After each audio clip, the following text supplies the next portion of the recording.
우리 오늘 말씀의 제목을 다 같이 한번 말해봅시다. 율법의 마침이 되는 그리스도. 오늘 하나님이 만약 저와 여러분들에게 너의 소원을 한 가지만 이야기해봐라, 그러면 여러분들은 뭐라고 이야기하겠습니까? 이거 평상시에 이야기 좀 생각을 좀 해두시기 바랍니다. 혹시 꿈이 나타나서 솔로몬처럼 너의 소원이 뭐냐 이렇게 하면 우리가 버벅거리면 안 되잖아요, 그죠? 그리고 주님이 갚으시면 곤란하잖아요. 그래서 평상시에 내 소원이 뭐냐라고 이야기했을 때에 답변할 수 있는 그런 준비를 좀 해두시기를 바랍니다. 요즘 지방선거를 앞두고 도지사도 나오고 군수도 나오고 시장도 나오고 하는데, 아마 거기에 출마하시는 분들은 어쩌면 내 소원은 이번에 시장에 당선되는 것입니다, 나는 군수에 당선되는 것입니다, 이렇게 이야기할지도 몰라요. 제 친구 중에, 초등학교 친구 중에 군수가 소원인 친구가 있었어요. 그래서 차근차근 밟아가야 되니까 지방 그 시의원부터 시작해서 이제 드디어 군수 공천을 큰 정당에서 받아서 아주 될 확률이 많은 상태에서 그렇게 출마를 했습니다. 근데 이 친구가 이제 요즘 정치하시는 분들은 교회에 등록을 꼭 하시더라고요. 전략상 등록을 하는데 이 친구가 고성교회에 등록을 했어요. 근데 이게 나쁘질 않아요. 우리가 주님 앞에 나오는 과정들이 사람들마다 다 다르잖아요. 그런데 부인에게는 제대로 신앙이 들어간 거예요. 그냥 출마하려고 나갔던 그 신앙이, 교회 다니다 보니까 믿음은 들음에서 난다고 했는데 말씀을 듣다 보니까 믿음이 생겨나서 이 근사까지 된 거예요. 이제 우리 친구도 교회를 다니니까 집사직을 줬는데 신앙이 없어. 그래서 고성에 있는 우리 장로 친구가 한 분 있거든요. 그 친구하고 같은 교회는 안 다니는데 저한테 전화가 왔어요. 야, 친구야, 그거 이번에 그 군수 나가는 그 친구 있잖아. 그래. 그 친구가 말이야, 명함을 들고 다니는데 교회 돌아다니면서는 집사 누구누구하고 명함을 주고, 절간에 가서는 불자 누구누구 해가지고 명함을 주고, 이렇게 하면 되나? 그렇게 하면 안 되지. 그런데 그렇게 한단 말이야. 이거 어떻게 이해를 해야 될지 모르겠네. 신앙이 아직 좀 덜 들어간 모양이다. 오직 얼마나 군수가 하고 싶었으면 그렇게까지 해가면서까지 좀 군수에 당선되려고 했을까요? 그 친구는 아마 소원이 하나님 앞에 구원 얻는 것보다는, 천국 가는 것보다는 군수 되는 게 소원이다, 이렇게 아마 생각하고 있을 것 같아요. 바이든 대통령이 우리나라에 며칠 전에 왔잖아요. 와가지고 삼성이나 지금 삼성 반도체, 우리나라 또 그 다음에 그 전기차의 그 배터리, 이런 게 우리나라가 세계 1위거든요. 그러니까 우리나라가 참 옛날 어릴 때 미제하면 눈이 핑핑 돌아갔는데 요즘에는 미제도 안 보이고 일제도 안 보이고 우리나라가 제일인 거야. 그런 큰 나라에서 우리나라 와가지고 이 기술 협력 맺자고 이렇게 하잖아요. 얼마나 우리나라의 위상을 높여주셨는지. 우리가 똑똑해서가 아니라 하나님이 선교하라고 이 민족을 쓰기 위해서 이렇게 높여준 줄 믿으시기 바랍니다. 그래서 만약에 저와 여러분들에게 하룻밤 주님이 솔로몬에게 찾아왔듯이 찾아와서 내가 삼성 같은 회사를 하나 주는 게 너의 소원이면 하나 줄까 하면 여러분 어떻게 하겠어요? 어떤 분들은 또 이렇게 요즘 가상화폐가 올라간다니 가상화폐를 막 이루 말할 수 없게 엄청나게 10원 20원 할 때 그걸 사두었더라고요. 그 올라가기만 기다리고 있는 거예요, 소원을. 그런데 우리가 어떤 소원을 가졌든지 하나님은 들어주실 수 있는 분임을 믿으시기 바랍니다. 왜냐하면 학개서 2장 8절에 보니까 하나님이 은도 내 것이요 금도 내 것이요, 내가 만국을 흔들어서 이 보화를 너희들에게 줄 수 있는 하나님이다, 그렇게 했거든요. 그런데 문제는 마태복음 16장 26절에 보니까 사람이 온 천하를 얻고도, 온 천하, 삼성이 아니라 온 천하를 얻고도, 도지사 군수 대통령이 아니라 온 천하를 다 얻고도 너의 생명을 잃어버린다면 그 천하가 너에게 무슨 의미가 있겠느냐? 이렇게 우리에게 반문합니다. 여러분 그렇지 않을까요? 죽음의 순간에 다 놔놓고 가는 거예요. 이번에 우리 마산에 있는 우리 김만태 원로 목사님이 하나님의 부르심을 받았습니다. 92세로 부르심을 받았는데 92세면 장수하셨고, 요즘에는 이제 남자들도 이제 92세 정도 되면 90세 정도 돼도 장수했다 이런 이야기를 안 해요. 그냥 거뜬하게 살아가는 그런 연세로 봅니다. 그런데 그 자녀들이 딸만 5명이 있어요. 그래서 우리 김한태 목사님의 제자들이 입간 예배부터 발인 예배부터 해가지고 모든 장례 예배를 다 치렀는데, 제가 맨 마지막에 하간 예배를 제가 제자니까 제가 했습니다. 진동에 가니까 창원 고은 묘지다 해가 있는데 그 기독교 이렇게 장지가 있더라고요. 근데 경치가 너무너무 아름답고 좋아요. 우리 사모가 와 너무 경치 좋다. 그래서 제가 그랬어요. 바리새인들 보고 뭐라고 이야기했니? 너희들은 회칠한 무덤 같은 밑에 막 썩어 있어. 경치 좋다고 이야기하지 마세요. 이렇게 이야기했는데, 그래서 거기에서 매장을 했어요. 매장을 그날 거기에서 부활하라고. 그래서 부활의 영광이라는 제목으로 제가 그날 설교를 했는데, 이 설교를 들으면서 그 딸들이 울다가 웃다가 그래요. 우는 것은 이제 아버지를 잃었으니 헤어짐의 슬픔 때문에 우는 것이요, 웃는 것은 우리 아버지가 수고했으니 부활의 영광의 그날에 찬란한 해와 같이 빛나는 영광으로 우리 김한태 목사님 부활할 것입니다 해놓으니까 이 자녀들이 너무 좋아서 또 웃어요. 우리 그리스도인들은 마지막 순간에 세상 사람들은 울기만 하잖아요. 인제 가면 언제 오나 그러면서 울기만 하지만은 우리 그리스도인들은 이제 세상에서 수고를 끝내고 하나님의 품 안에 편히 안길 수 있다는 그 생각 때문에, 또 그뿐만이 아니라 부활의 날에 이 무덤에서 다시 부활한다는 그 소망 때문에 우리는 슬픔을 가지되 결코 슬픔을 오래 간직하지 않고 그 슬픔이 소망으로 바뀌어지는 줄 믿으시기 바랍니다.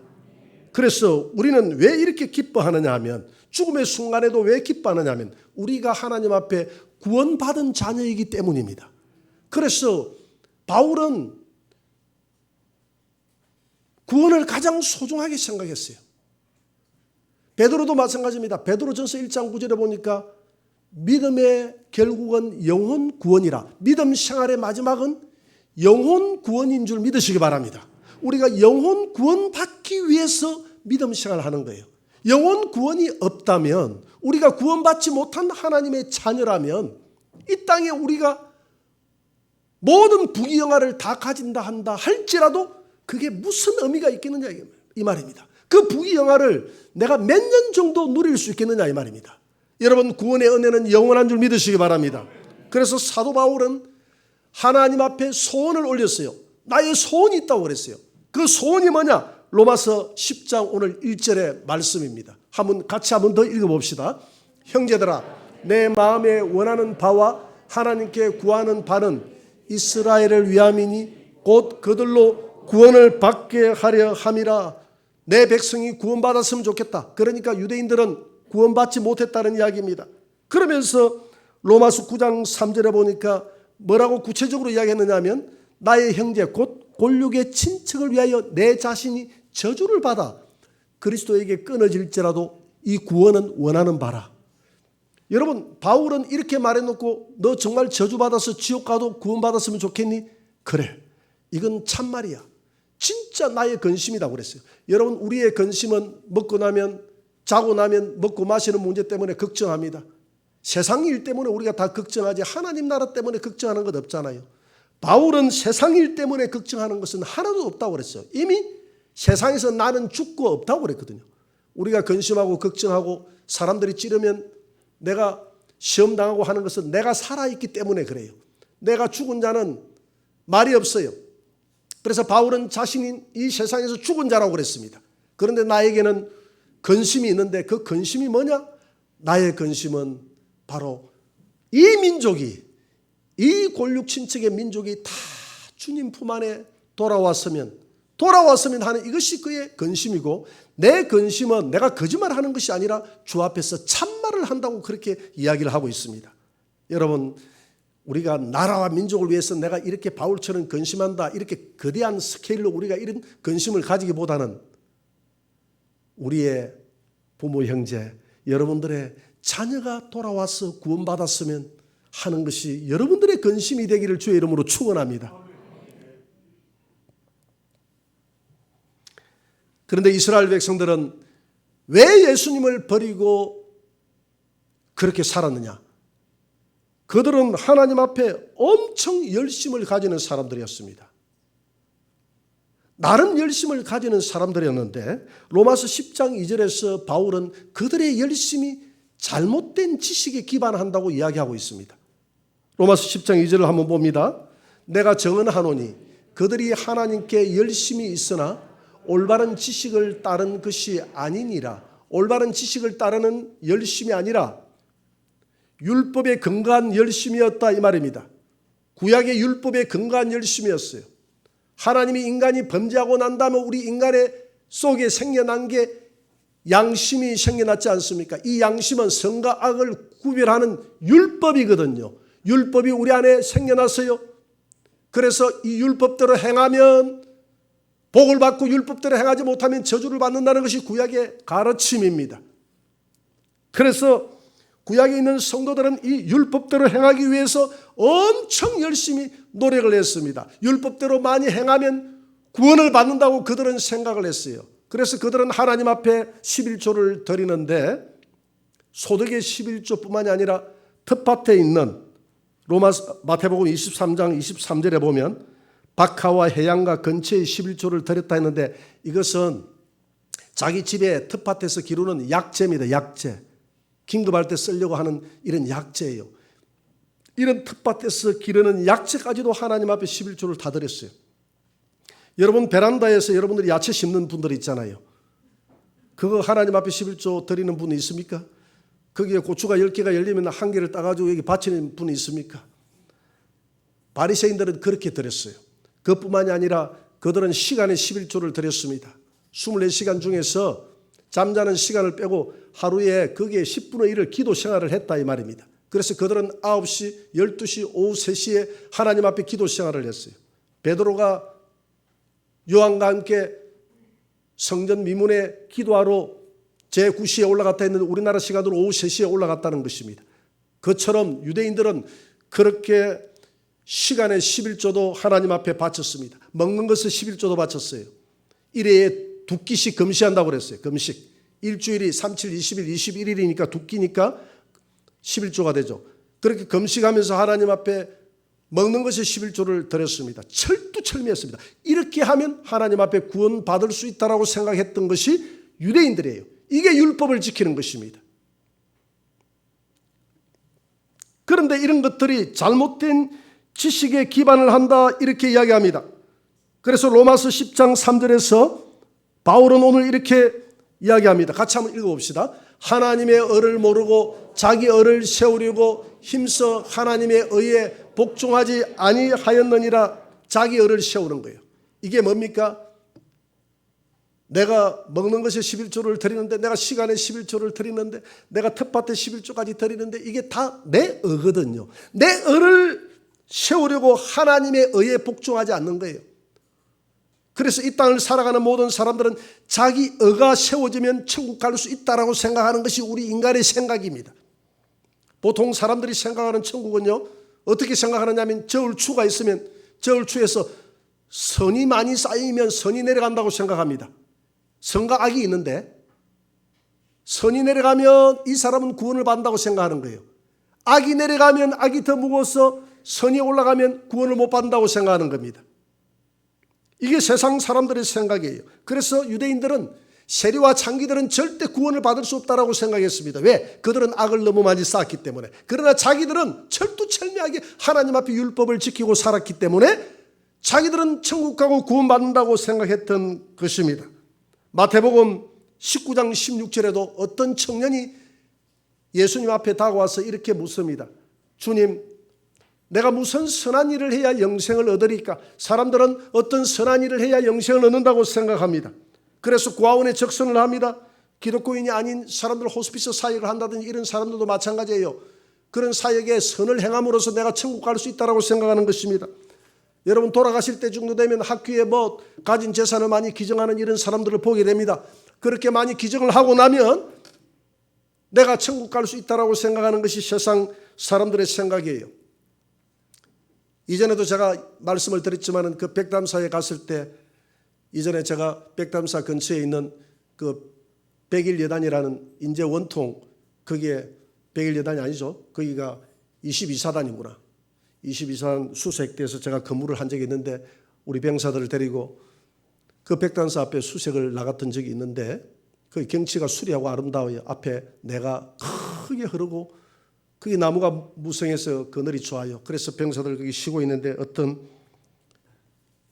아주머니, 젊은 아주머니가 오시더니 이 병사들에게 좀 빵을 나눠줘도 되겠느냐고 물어봐요. 빵과 우유를. 그 나눠줘도 된다고 했더니 그 빵과 우유를 백담사에 있는 그 창고에 있는 것까지 다 끄집어내가지고 병사들에게 그걸 다 나눠줘요. 그래서 왜 이런 일을 하느냐고 물으니 좋은 곳에 가야죠. 이렇게 이야기하더라고요. 이렇게 함으로써 무엇을 내가 어떻게 하여야 구원을 얻으리까? 내가 어떻게 좋은 일을 함으로써 구원받을 수 있다고 생각하는 것이 유대인들의 생각이고 우리 이방인들의 생각이에요. 그래 어떤 사람들은 어떻게 해가지고 구원받기가 좀 어렵겠다. 왜? 내 지은 죄가 너무 많았어. 그래서 이렇게 고행하는 그런 종교도 있어요. 한번 그림을 한번 떼어주세요. 이거 보세요. 인도의 그 힌두교라는 종교는 저렇게 불 가운데 저렇게 고행을 하면서 걸어가면 자기의 죄가 다 빠진다고 생각하는 거예요. 다음 그림 한번 보세요. 저렇게. 종교 행사입니다. 우리에게 저런 행사가 없음을 감사하시기 바랍니다. 여러분들이 성전에 들어올 때 저 불 가운데 들어오라 하면 얼마나 힘들겠어요. 다음 그림 보세요. 저렇게 고행을 하면 죄가 없어진대요. 우리가 저런 종교를 안 믿으면 감사하시기 바랍니다. 여러분들 뒤에 갈고리를 깨가지고 한 번씩 저런 종교 행사를 시행하면 참여할 사람이 있겠습니까? 저 사람들 좋은 곳에 가려고 저렇게 하는 거예요. 저렇게 하면 천국에 들어갈 수 있다고 생각합니다. 고행을 한 것만큼 내 죄가 사해진다고 생각하는 거예요. 다음 그림 한번 보세요. 저렇게 매달려가지고 고통을 당하는 거예요. 다음 그림 한번 보세요. 저렇게 종교 행사 때 온갖 저 갈고리를 달아가지고 저 등 뒤에 저 참여가 아닙니다. 저 갈고리를 달아가지고 저렇게 고행을 하는 거예요. 고행을. 넘어갔어요.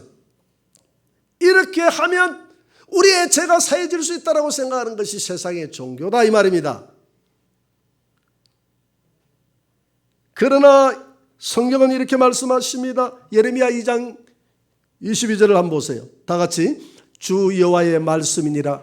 내가 제물로 스스로 씻으며 내가 많은 비누를 쓸지라도 내 죄악이 내 앞에 그대로 있으리니 내가 어떤 행위를 해도 죄가 없어지지 않는다 이 말입니다. 어떤 고행을 해도 죄가 없어지지 않는다 이 말은 네가 어떤 선행을 해도 너 선행 가지고는 네 죄를 살 방법이 없다 이 말입니다. 그래서 야고보서 2장 10절에는 이렇게 말합니다. 누구든지 온 율법을 지키다가 613가지의 온 율법을 지키다가 하나를 범하면 모든 율법을 범한 것이나 마찬가지다. 결코 이 세상에 우리의 행위를 가지고는 구원받을 수 없다는 것을 믿으시기 바랍니다.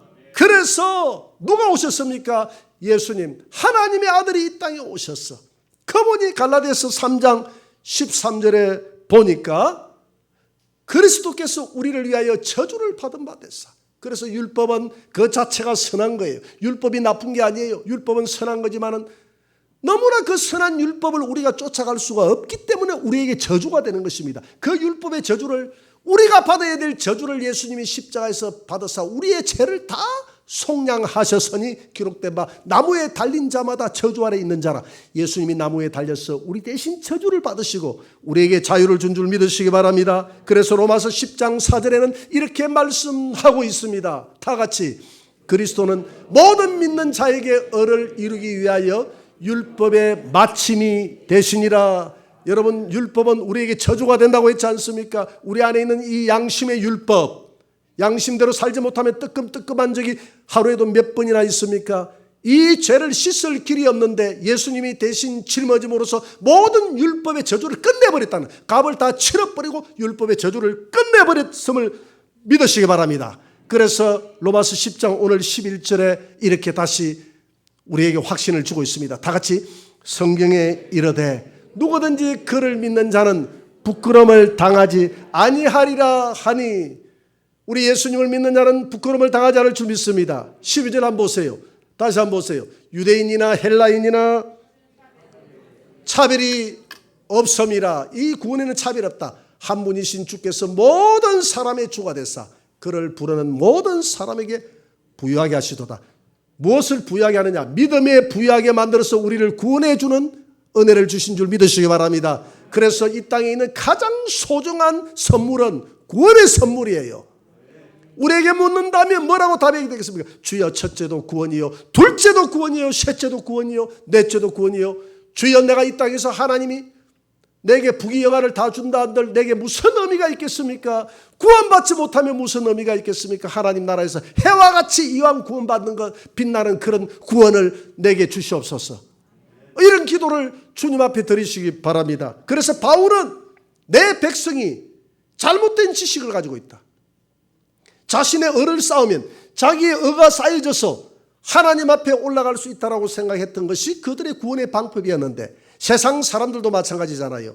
우리가 호스피스 사역을 하고 선을 행하고 어려운 사람들을 도와주고 고아원이나 우리 교회도 얼마 전에 했잖아요. 청모 요양병원에 가가지고 우리가 1년 6개월 동안을 그 주일 오후 예배 마치고 가가지고 어떻게 했습니까? 그 모욕을 시켜드리고 그렇게 했어요. 우리는 그 구원받으려고 한 게 아니에요. 주님이 내 이웃을 향해서 선을 행하라고 했기 때문에 한 것이지, 구원은 그걸 통해서 오는 것이 아니라는 것을 알거든요. 그러나 그것은 하늘의 상급은 될 줄 믿으시기 바랍니다. 구원은 하나님의 은혜로 받는 것이지만 상급은 내가 행한 대로 갚아준다 그랬어요. 그래서 요한계시록 22장 12절에 보니까 보라, 내가 속히 오리니 내가 줄 상이 내게 있어 각 사람에게 일한 대로 갚아주리라. 할렐루야. 여러분들이 하나님 앞에 헌신하는 것이 하나도 헛되지 않은 줄 믿으시기 바랍니다. 그러나 구원은 내가 잘나서 받는 게 아니라 하나님 은혜로 구원받는 거예요. 그래서 바울은 쉬지 않고 내 혈육을 위해서 기도하는 것입니다. 하나님 구원받게 해주세요. 구원받게 해주세요. 그래서 저도 기도할 때는 우리 성도들을 위해서 맨 먼저 기도합니다. 그리고 마지막에 기도하는 것은 우리 같은 혈육의 형제들을 위해서 기도합니다. 하나님 우상의 가정에 저를 보내주셔서 이 가정에 구원의 씨앗으로 삼아주신 것 감사합니다. 그런데 아직도 믿지 않는 우리 형제들이 있습니다. 가서 영접 기도를 시키면 믿는다고 그래요. 믿는다고 그래요. 그런데 내가 볼 때 믿음이 없어요. 아무리 이야기를 해도 안 돼요. 그래서 제가 느낀 게 있습니다. 바울이 그랬잖아요.